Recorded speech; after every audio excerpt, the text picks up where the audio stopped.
তুমি নির্বাচন দিও না আল্লাহ। আল্লাহ শীতের দিকে আল্লাহ ডক্টর ইউনূস সাহেবের জীবদ্দশা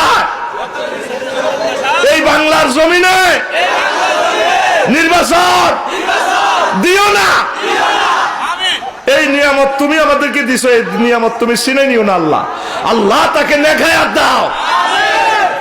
তোরা তো নির্বাচন করস, নির্বাচন এখন নাজায়েজ, দরকারে নেই। আগের দেশটা একটা লাইনে আন, আল্লাহ দান করছেন করে তোরা ভোট দাস না।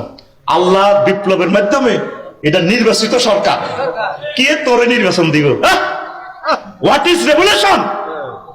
এখন সংবিধান স্টপ।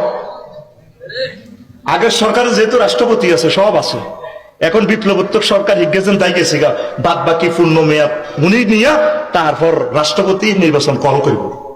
তুমি কার ভাষায় কথা কও? সংবিধান কি বোঝো?